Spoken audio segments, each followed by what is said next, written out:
Welcome back to Kruznik's Sanctuary and Final Fantasy XIV Endwalker. Kruznik X, along with Arya Stormborn. Hey. Lord Fyrax. Yo. Tenma Sabeda. What up? Baron Boop Boop. This is happening, motherfuckers. And Lady Let's Rose. Who is currently cooking. Yeah, I'm here. Sorry, I'm cooking. Steve is here too, but I'm muted. Sandwich time. Everybody wants sandwiches. Why are you trying to do a terrible Duke Nukem impression? I think it's a good Because your mother told me to. Because you probably talked to John the other day. No, actually, I haven't. I haven't talked to John. Fucking up my whole cruise, though. It's Kineticon nonsense. What cruise? The fucking King cruise that he puts on in February. Oh, we're gonna go? Fuck yeah, I was gonna go. Oh. Wait, how does that fuck up Kineticon? That's in July. Kineticon was supposed to pay me. Oh, that blows. That's Yeah. right. Can't buy a fucking Yep. cruise ticket with $0. Alright, anyway, the story so far. We just returned from Davnir after finding out that the great worm Vritra was actually the true ruler of Radzatan. Right now, our goal is to take down the Tower of Zot, but unfortunately we still have much to do on that aspect of things. As such, we're back here in Sharlayan to continue the second half of this little endeavor. So, let's not waste any more time and get right to it with the level 80 quest, Hitting the Books. I like books. An unsettling change has come over Sharlayan, but together we will define the underlying cause for the form's callousness. As I mentioned before, however, questioning the councillors directly is a fruitless endeavor. They seem to have already come to a consensus as to what and how little they are willing to divulge. Which is why I began scouring Sharlayan's archive of historical records for any hint of a connection to the final days. Suffice it to say that progress has been slow. There are only so many dusty pages one can skim in a day. But now that I have this band of willing reinforcements, the search should proceed all the swifter. Let us reconvene outside Numenor, shall we? Exit the annex to the right, and you'll find the archives on the western edge of the woods.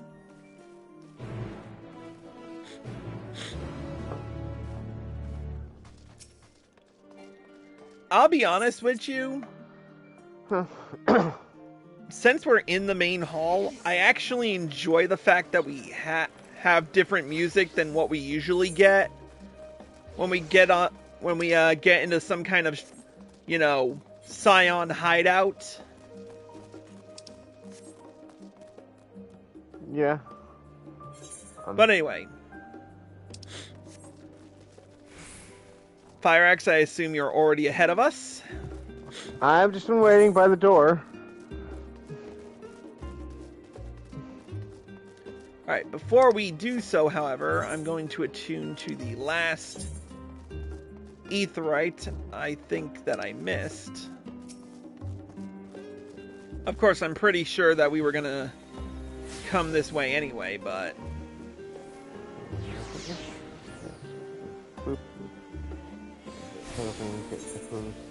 And now we have Ethernet access to the Studium. You have attuned yourself to all the Ethernet shards in Old Sharlayan. Uh-huh. I can't see what you are.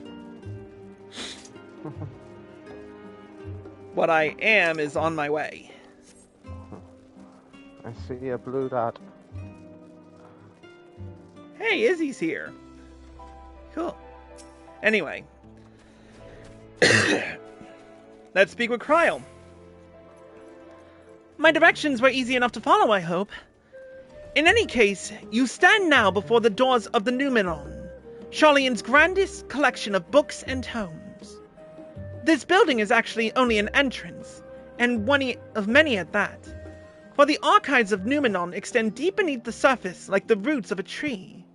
The vast halls of the Great Gubal Library pale in comparison to Numenon's endless maze of subterranean chambers. Any citizen of Sharlayan is free to enter and peruse its shelves. Well, most of its shelves. Only Archons are afforded access to certain restricted vaults. I've dispatched Yashola and Raha to investigate those. Meanwhile, Alice and Alphino will help me continue my search through the stacks open to the general public. Your status presents more of a problem. As a non-citizen, you are only permitted to browse the first floor here at the entrance.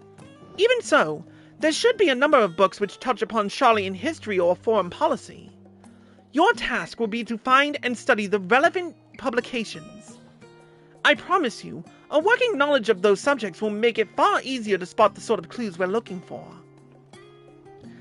Let us be about it, shall we? I've told the others to meet us at the stone benches over there once they've found some promising tomes. Happy reading!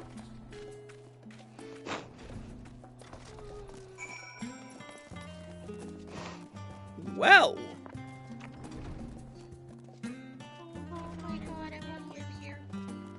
Well, now that you have Ethernet access to this place, you're welcome to chill out here whenever you like. Let's follow the nerd. We'll start with the red-covered book. The spine on the title reads, Roads of Old, the Colony. Let's see. Many years ago, on the banks of the Thaliak in the Dravanian hinterlands, a Sharlayan colony once thrived. This settlement was originally established as a mere outpost to study the ethereal sea in the year 1311 of the 6th Astral Era. Scholars dispatched to Eorzea found the facilities wanting, and their demands encouraged a gradual expansion in structures and services. As rumors spread of a growing community of academics, the area was further inundated with Eorzean students, hoping to share in the renowned wisdom of the Sharlayans. 50 years later, the Forum passed a motion to recognize what had become a flourishing town, as an official Sharlayan colony. Eorzean residents took to calling the colony itself Sharlayan, which led to no small amount of confusion when discussions turned to the subject of the motherland. In response, some Sharlayan inhabitants, if pressed for a name, would simply refer to it as Emporium. Following the Great Exodus, however, goblins and treasure hunters claimed for themselves a corner of the abandoned colony and gave it yet another name, Idleshire. The following chapters go on to introduce the most prominent features of Idleshire. This book does not appear to contain additional information on the Forum, or cover the history of the Sharlayan motherland in greater detail. Alright, where did you go, Rach?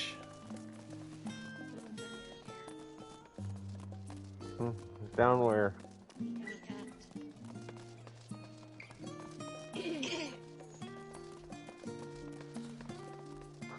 A blue-covered book. An Introduction to the Heavens. I have a feeling this will be something on astronomy. Astrology. Have you ever gazed at the skies above and contemplated the mysteries contained therein? I speak not of shifting cloud patterns, but of the vastness beyond, of the sun and the twinkling tapestry of the night. Some think the dome above us to be a finite space, yet amongst the leading thinkers of our age, one scholar's depiction of a boundless sea of stars has firmly taken root. Alas, this heavenly sea remains an unreachable, unknowable destination. There are few indeed who can explain, in satisfactory detail, why our own star is believed to revolve around the sun. It was the technologists of Alag who came closest to understanding the laws which govern that starry abyss. It was they who launched Dalamud and sought to expand beyond our earthbound existence. Having read of their ancient ambitions, I wonder, has your interest in this field of study waxed or waned? What if I were to tell you that the eternal constellations were arranged differently in the distant past, that their positions continue to shift almost imperceptibly, but measurably as we journey into the future. Would it shock you to learn that the stars drift further and further apart, and may indeed do so forever? Are you eager to learn more? This book is on the wrong subject.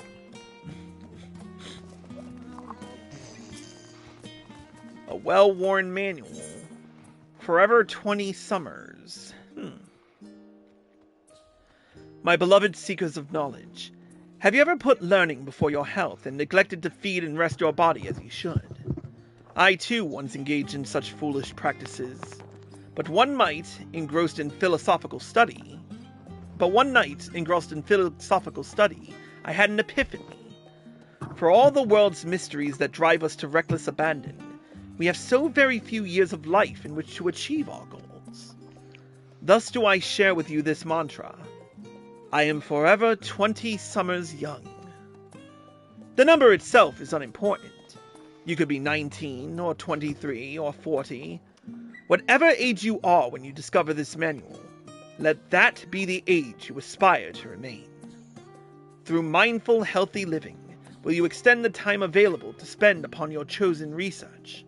Another day, another moon, another summer to grasp the greater truths you pursue. In the pages that follow, we will explore the secrets of maintaining one's physical condition from a biological, ethereological, and arcane viewpoint. Sounds interesting. Maybe I'll read that later. What the fuck, Tenma? That's Stewards of Wisdom. Here we go. This might be one. During the chaos of the Sixth Umbral Calamity, Archon Yumkrem, founder of Sharlayan, bore witness to the madness and savagery of men brought to the brink of despair. Upon raising a settlement on an island in the Northern Empty, he instructed his people thus: renounce the ways of war, and pursue enlightenment through knowledge and reason. The Sharlayans took to heart the words of their savior, and thenceforth served as the stewards of wisdom. Upon a foundation of accumulated learning, they built a homeland unlike any other, a nation born from the strength of minds, rather than strength of arms. With knowledge of economics came shrewd trading.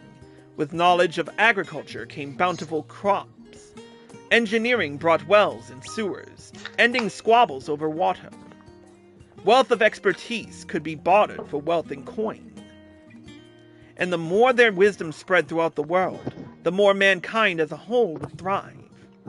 And so it was that no matter the trials and tribulations of the age, the citizens of Sharlayan would live by their founder's teachings. For the sake of a better tomorrow, for the sake of a brighter star, they would eschew the tools of war, and with knowledge deliver the world. Okay. No. Why do I feel like I've heard that phrase for sake of a brighter star? Because we've probably heard it before from the Asians back in Shadowbringers. Let's see this brightly colored book that we missed. Ooh, the story of Sharlayan. Okay. Let's see. Long, long ago, on an island in the Northern Sea, there lived a Rogadine man by the name of Nunkremp. Nunkremp was a student of astrology, and he divined that a flood of terrifying proportions would soon sweep over the lands of Eorzea. So it was that he built a gigantic ship, assembled a crew, and set sail for that imperiled realm. The flood arrived as foretold, and to their horror, the strangely churning waters drove the people towards the ocean.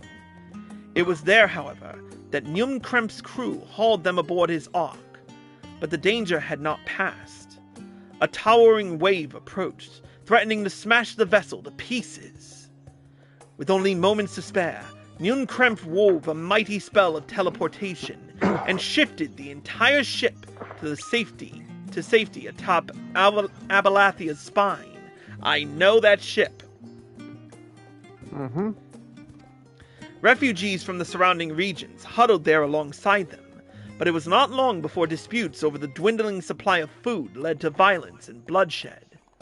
Saddened by the sight, Yunkremp gathered to him his crew and his grateful passengers and abandoned the Ark to those reddened peaks. They journeyed to the coast where they built a new ship, intent upon returning to the northern seas. They landed on the beach of an island and settled upon that very spot. That settlement prospered and grew, and in time it became the city of Sharlayan we live in to this day.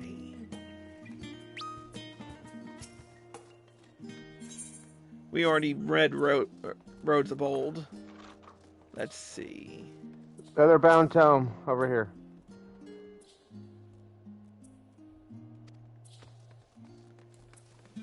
Leatherbound. Oh, there it is. Oh, how did I miss that? The voice of a growing city. Let's see. In the years which followed the founding of Sharlayan, civic policy and other matters of import were decided at the Ecclesia, a public forum at which every citizen was eligible to speak. As the city's population grew, however, this format became increasingly impractical. The larger number of participants gave rise to ever longer debates, resulting in significant delays of vital resolutions. Various measures were introduced in an attempt to curtail protracted discussions. But in the year 201 of the 6th Astral Era, it was ultimately decreed that Sharlayan would transition to a new form of governance. The nation would now be led by a body of 99 members, citizens chosen from amongst their peers by means of a nationwide vote. Thus was the Forum as we know it today conceived and created. You have gained a fundamental understanding of Sharlayan history and the foundation of the Forum. Head outside to the rendezvous point and await your companions. I see.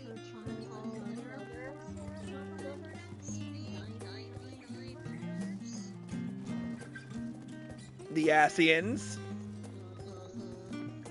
Yeah, I saw that coming. Mm-hmm. Ain't you special? Well, because I pay the belated attention.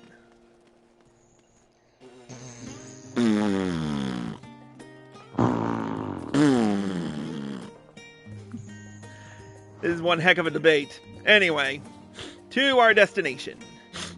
Khajiit has wares if you have coin. We don't need Khajiit. Guys, it's full of shit. Anyway. Here's Graha and Alice. This one's very offended. Sorry, were you waiting long?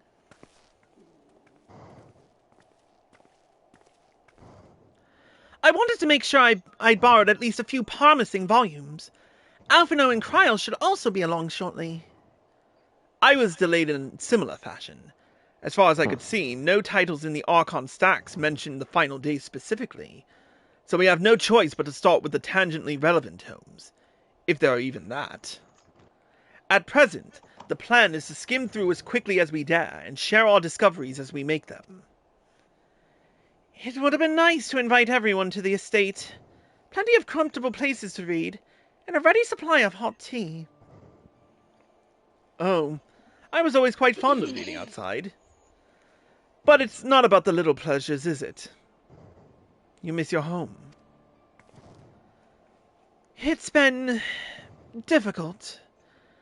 After our arrival, we managed to speak with one of the family servants and ask how things were. It seems our dear father has instructed the staff that even if Alphino and I were to return to Sharlayan, we were not to be allowed across the threshold. A harsh measure indeed. I hope that our efforts to understand his position, and that of the Forum, will perhaps lead to a reconciliation. We'll mend this rift one day. I'm certain of it. And what of you, Graha? Have you been to visit your family? Or do they not live here in the city? Ah, well, my situation is also somewhat complicated. I was raised in Charlene, yes, but I was born rather further away. In the southern reaches of Ilsabad, in fact. For generations my people have dwelt in Corvos, the coastal region opposite the island of Thavner. The Allegans founded a city in that fertile land, and by ship brought in the subjugated tribes of the Mikote to serve as laborers.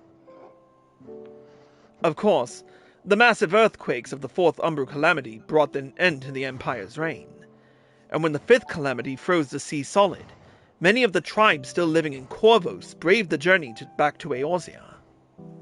My ancestors, however, chose to remain, that they might prevent the remnants of Allagan technology from being misused. Isn't Corvos under Gallian rule? For the past 50 years, yes. Some semblance of local culture remains, as is the case for most imperial provinces, but Gollenmald renamed the region Locus Amoenus. When I was a boy, a nearby town came under the jurisdiction of an illustrious imperial family, the nobles of House Darnus.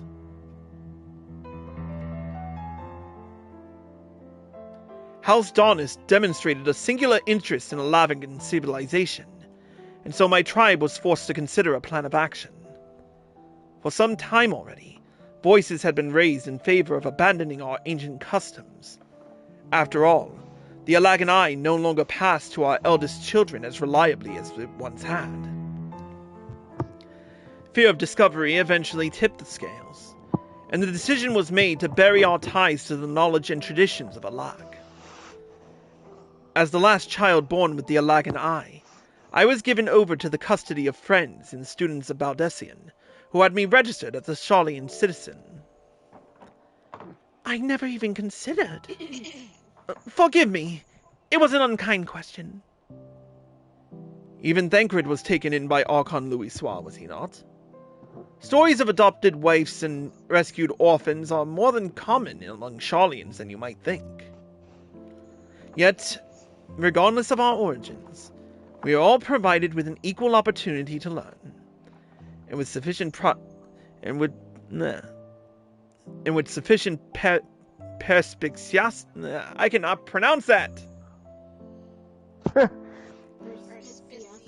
I believe so. And with sufficient perspicacity, we outsiders can even learn the vaunted title of Archon.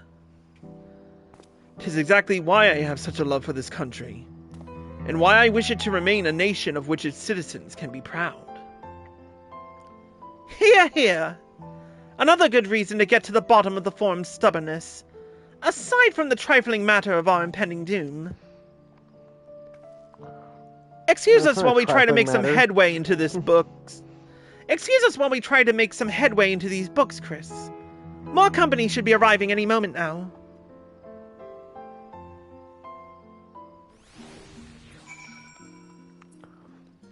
And we continue to wait.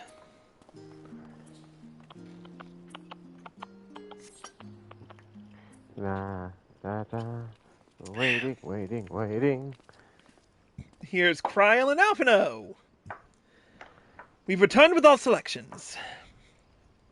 Although I must say, the pickings were quite slim indeed. Mistress Krile has already flicked through every history book devoted to disasters, and more than a few which barely made mention of them. As such, we will be looking into research papers on the Umbral Calamities, as well as articles written by prominent forum members.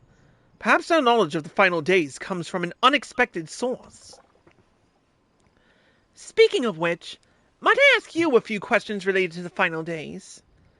I'm the only one here who didn't witness the events of Amuro firsthand, and I fear I may be overlooking critical details. Sure. My thanks. Now, where to begin? First things first. What kind of phenomena did the ancients encounter as the final days drew nigh?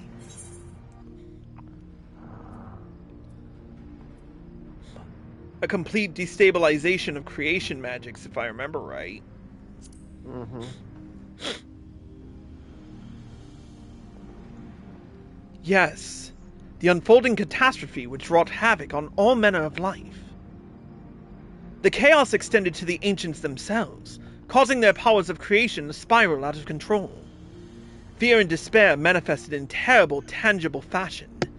Meteors raining from the sky, fire erupting from the ground, indescribable abominations prowling the streets. That more or less aligns with my understanding. If only the arts of creation had survived until the present day, we might have had something substantial to analyze. To the best of our knowledge, however, those techniques were not preserved or passed on. Yet Shola surmises that the closest known magic is that of the summoning rituals promulgated by the Asians. Was there aught else of note which heralded the approach of the final days?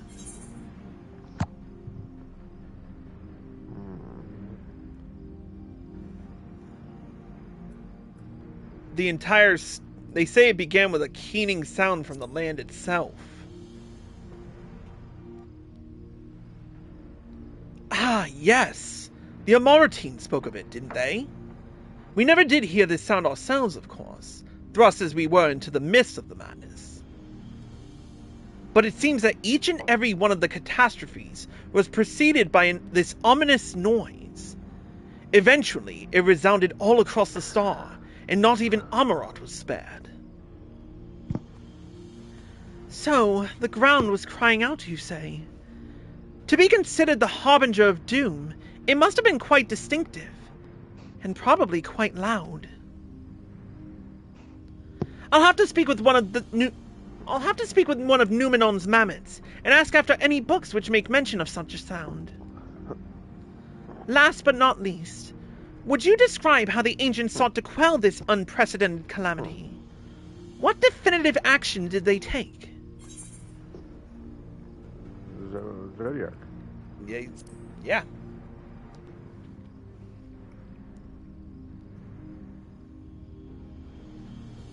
Yes, with Elidibus serving as his heart.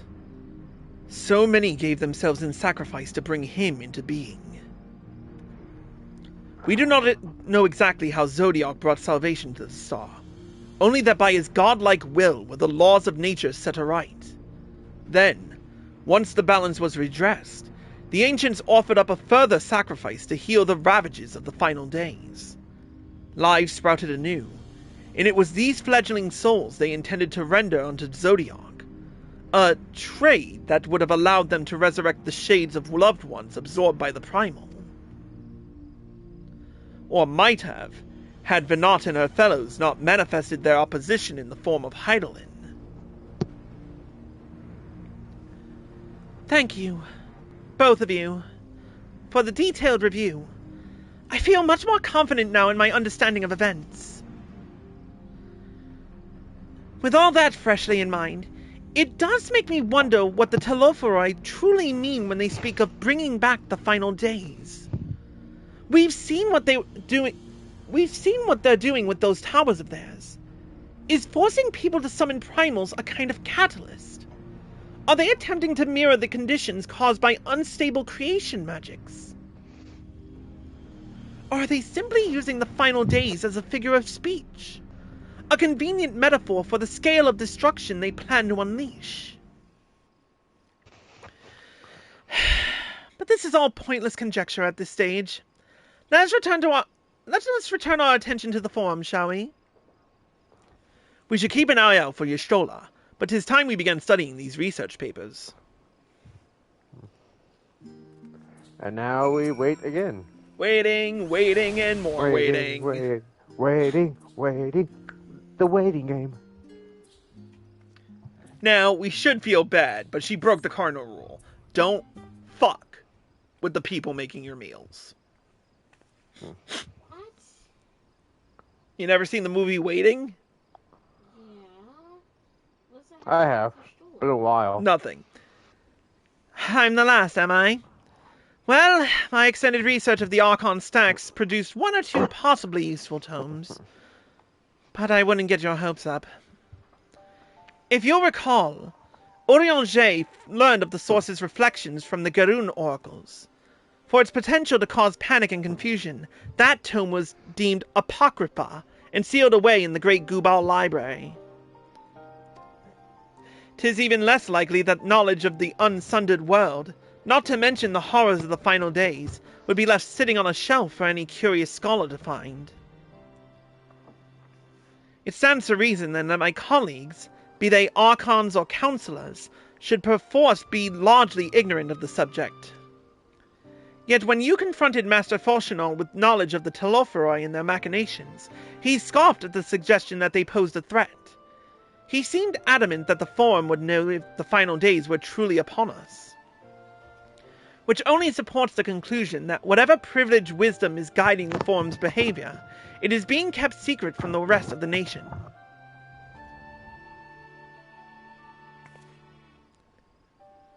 Not that I mean to excuse myself from reading duty. Whether they contain mention of the final days or no, these books could yet hold something of value. You weren't thinking of leaving, were you? There's plenty of work for everyone. Oh, you're gonna make me read. Oh, what a baby. Reading's fine. You can handle it. I am not a Rhodes Scholar, and I do not pretend to be one. You labor for what feels like an age as Y'shtola's research assistant. Well, someone needs to help her with the books. Alright, let's speak to Krile. Oh dear, you look exhausted. But what about your studies? Were you able to find any books on the subject I mentioned? Then the day was well spent. Should you wish to read them again, a Mehmet at the reference desk will point you in the right direction. For the moment, though, I suggest you take a well-deserved rest. We might be occupied with our research for quite some time. Alright, we got...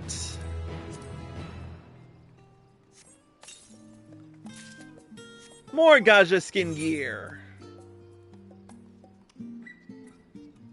And Arya's got all... Babe, I love you, but get rid of the materials. You can get most of them back later.